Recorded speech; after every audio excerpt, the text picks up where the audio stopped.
কি অবস্থা সবার, কেমন আছেন সবাই? আমরা আজকে কথা বলবো নার্সিং ভর্তি পরীক্ষার প্রস্তুতি নিয়ে। যেহেতু আমাদের নার্সিং ভর্তি পরীক্ষার সার্কুলার দিয়ে দিয়েছে এবং আবেদনও শুরু হয়ে গেছে, ঠিক আছে? তো আর বেশি সময় আমাদের হাতে নেই। 25শে এপ্রিল আমাদের নার্সিং ভর্তি পরীক্ষা। তো এই 25শে এপ্রিলের ভেতরে আমাদের কি করে একটা কমপ্লিট প্রিপারেশান নিতে হবে জানাবো আজকের ভিডিওতে। আর আমাদের কিন্তু ভর্তি পরীক্ষার আবেদন করার শেষ ডেট হচ্ছে মার্চের 12 তারিখ, ঠিক আছে? তো মার্চের 12 তারিখের ভেতরে কিন্তু আবেদন কমপ্লিট করতে হবে। যারা জানেন না, জেনে গেলেন, দ্রুত আবেদনটা করে নেন, ঠিক আছে? আচ্ছা, তো এখন আমরা হচ্ছে একটু কথা বলি। নার্সিং ভর্তি পরীক্ষায় ভালো রেজাল্ট করতে গেলে অবশ্যই আমার বেসিকটা ক্লিয়ার থাকতে হবে, ঠিক আছে?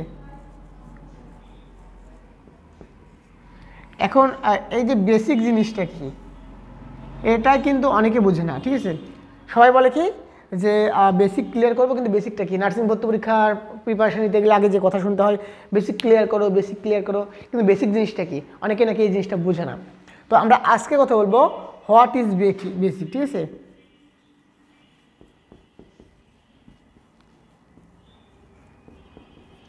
তো এটা হচ্ছে আমাদের আজকের topics, what is basic and বেসিকটা কীভাবে আমরা কমপ্লিট করব। আমি আপনাদের সহজভাবে বুঝাই, তাহলে বুঝতে সুবিধা হবে। ধরেন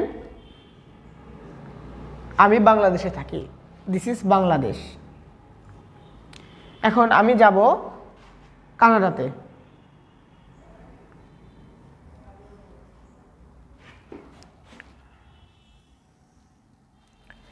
এখন কানাডাতে তো আমি এখন যদি কানাডা যাইতে চাই, কানাডা যাওয়ার জন্য আমাকে কী করতে হবে? একটা কি অটো অথবা একটা ভ্যান ভাড়া করলেই হয়ে যাবে? হবে না। এখন ধরেন আমি বাংলাদেশে থাকি, আমি যাচ্ছি কানাডা। এখন কানাডা যাওয়ার জন্য আমি একটা মোটরসাইকেল ধার করলাম। এখন আমার প্রশ্ন হচ্ছে, আমি কি মোটরসাইকেল চালায় কানাডা যাইতে পারবো? সম্ভব না, সম্ভব না। অথবা আমি যদি একটা সাইকেল, একটা অটো রিক্সা নিই, অথবা আমি যদি একটা হচ্ছে হেলিকপ্টারও নিই, আমি কি হেলিকপ্টারে করে কানাডা যাইতে পারবো? সম্ভব না। কানাডা যাওয়ার জন্য আমাকে অবশ্যই ইন্টারন্যাশনাল যে এয়ারলাইন্সগুলো আছে সেগুলোর সাথে কন্ট্যাক্ট করতে হবে, ঠিক আছে? বা যারা এক দেশ থেকে এক দেশে আপনার হচ্ছে যাত্রী নিয়ে যাওয়া বিমান আপনার সেবা সংস্থা আছে, এরকম কারোর সাথে কন্ট্যাক্ট করতে হবে। করে আমাকে জানতে হবে যে কানাডা যাওয়ার জন্য ভিসা প্রসেসিংয়ের বিষয় থাকে বা পাসপোর্টের যে বিষয় থাকে, এগুলো আমার ঠিক আছে কিনা, থাকলেও এটাতে হচ্ছে কিনা, বা নতুন করে আমি কোন পারপাসে যাচ্ছি, ট্রাভেল ট্যাক্স বা এই আদার্স বিষয়গুলো, এগুলো আমাকে জানতে হবে। আমি যদি এগুলো না জেনে শুধুমাত্র কানাডা যাব বললাম, একটা অটো ভাড়া করলাম, আর অটো আমাকে কানাডা নিয়ে যাবে, যাবে না। তো বেসিক জিনিসটা হচ্ছে এরকম, ঠিক আছে? যে আপনি এটা নার্সিং ভর্তি পরীক্ষা, এই নার্সিং ভর্তি পরীক্ষার যে কোশ্চেন প্যাটার্নটা কেমন, এবং এই আপনি যে নার্সিং ভর্তি পরীক্ষা দেবেন এর জন্য কোন কোন বিষয় পড়তে হবে, এইগুলো জানাটা মূলত হচ্ছে বেসিক, ঠিক আছে? বেসিক বলতে অনেকে অনেক ধরনের আপনাকে সংজ্ঞা দিতে পারে, কিন্তু মূলত বেসিক জিনিসটা এটাই যে আপনি যে ভর্তি পরীক্ষা দিবেন এর জন্য কোন টপিকসগুলো থেকে কোশ্চেন করে, এটা আপনাকে জানতে হলে আপনাকে অবশ্যই বেসিক ক্লিয়ার থাকতে হবে। মানে ধরেন বাংলা থেকে ফার্স্ট পেপার যেটা, এখানে কবি পরিচিতি,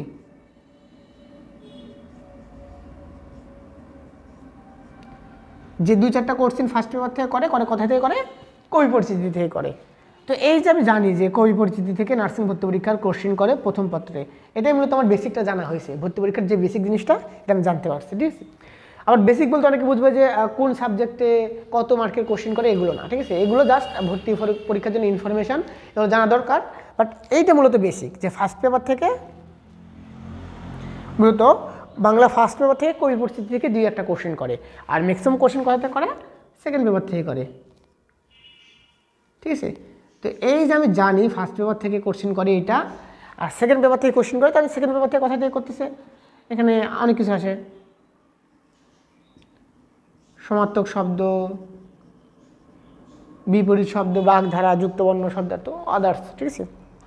তো এই যে এই জায়গাগুলো থেকে কোশ্চেন করতেছে, এই তথ্যগুলো জানাটাই মূলত হচ্ছে নার্সিংয়ের বেসিক জানা। এখন কেন বেসিকটা আগে জানবেন? ধরেন আমি একটা বই পড়তেছি, ঠিক আছে? সে বইয়ের কোন জায়গা থেকে কোশ্চেন করবে এটা যদি আমি না জানি, তাহলে আমি কীভাবে প্রিপারেশান নেব? ফর এক্সাম্পল, আমি যদি আপনাদের একটু দেখাই, নার্সিং ভর্তি পরীক্ষায় কিন্তু ইন্টারের জীববিজ্ঞান বইটা অনেকটাই গুরুত্বপূর্ণ ভূমিকা পালন করে বিজ্ঞান পাঠের জন্য, ঠিক আছে? বিশেষ করে আপনার 3য় 4র্থ অধ্যায়গুলো কিন্তু অনেক ইম্পর্টেন্ট। যেমন কিছু কোশ্চেন আছে এরকম যে আরবিসির জীবনকাল কতদিন, এরপরে হচ্ছে আপনার কোনটি হচ্ছে ক্ষুদ্রান্তের অংশ নয়, কোনটি ডিওডেনাম, কোনটি ডিওডিয়ামের পরিমাণ কত, বা কোনটি হচ্ছে লালা গ্রন্থি থেকে খরিত হওয়া এনজাইম, এই জাতীয়, ঠিক আছে। সো এগুলো আপনি মোটামুটি এই ইন্টারের বায়োলজি বইটাতে পেয়ে যাবেন। আমি অলমোস্ট লেকচারটাই ফলো করি, ঠিক আছে। আমি কোচিংয়ের স্টুডেন্টদের পড়ালেও ইন্টার বায়োলজি লেকচারটাই পড়াই। গাজী আজমল স্যারের বইটা আমি আসলে ওইভাবে পড়াই না। এটা জাস্ট আমি যখন ইন্টারে হচ্ছে বায়োলজি ক্লাসটা নিই তখন হচ্ছে আমি গাজী আজমল স্যারকে পড়াই, কলেজ ভেদে আর কি কম বেশি হয়ে থাকে। বাট সাধারণত অ্যাডমিশনের জন্য আমি স্টুডেন্টদের সাজেস্ট করি যে হচ্ছে তোমরা এটা পড়তে পারো, পাশাপাশি হচ্ছে আলিম স্যারের বইটাও পড়তে পারো, ঠিক আছে। আলিম অথবা লেকচার, এই দুটো সিরিজ আমি জীববিজ্ঞান সাজেস্ট করি স্টুডেন্টদের। সো এখন আপনার পছন্দ মতো আপনি চাইলে অন্য কোনো বই পড়তে পারেন, ডাজেন্ট ম্যাটার, বই সবগুলোই প্রায় সিমিলার হয়, একটু পরিবর্তন থাকে। তবে আলিম অথবা লেকচার সিরিজ এই দুইটা বই পড়লেই হয়তো বেটার হইতে পারে আমার মনে হয়, আমার জায়গা থেকে মনে হয়, এই জন্য আমি আমার স্টুডেন্টদের এটা সাজেস্ট করি। তো এখন এই জিনিসটা হচ্ছে মূলত বেসিক, ঠিক আছে। এখন যদি আমি না জানি তাহলে তো আমি প্রিপারেশান নিতে পারবো না। এই জন্য আমাকে কী করতে হবে, সুন্দর মতো করে আমার বেসিক বিষয়গুলো ক্লিয়ার করে নিতে হবে। এবং এই জন্য আমি কি করব, আমাকে হাজার হাজার টাকা খরচ করে বই কিনতে হবে না, 150 থেকে 200 টাকার মধ্যে একটা কোশ্চেন ব্যাংক কিনলেই হবে। এবং কোশ্চেন ব্যাংকে জাস্ট একটু মনোযোগ দিয়ে অ্যানালাইজ করলেই আমি সহজেই বুঝতে পারবো বেসিক জিনিসটা কী এবং বেসিকে কোন কোন জায়গাগুলো থেকে কোশ্চেন হয়। আমি কিছু এক্সাম্পল আপনাদের দিয়ে রাখি, তাহলে বুঝতে ভালো হবে। সেটা হচ্ছে যেমন আমি যদি বলি যে বাংলা প্রথম পত্র যে কবি পরিচিতি থেকে কোশ্চেন করে, ঠিক আছে।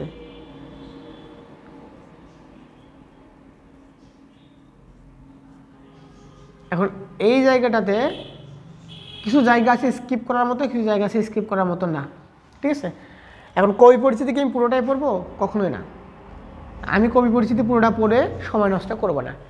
এখন কবি পরিচিতি থেকে কোশ্চেন করে বাংলা প্রথম পত্র, এটা হচ্ছে বেসিক। এবং এই বেসিকের মধ্যে আমাকে অ্যাডভান্স জানতে হবে। অ্যাডভান্সটা কেমন? কবি পরিচিতিতে কী কী কোশ্চেন করে? কবির জন্ম, তারপরে মৃত্যু, এরপরে আসছে কর্মজীবন, এরপরে পুরস্কার,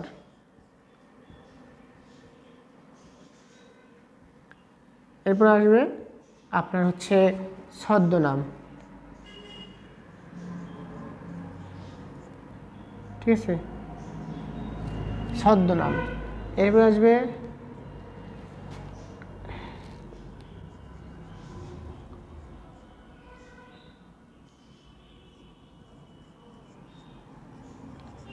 কাব্যগ্রন্থ সমূহ, ঠিক আছে। তো মূলত এখানে যে 5টা টপিকস আমি দেখতে পাচ্ছি কবি পরিচিতি দিয়ে কোশ্চেন করলে, 6টা টপিকস দেখতে পাচ্ছি।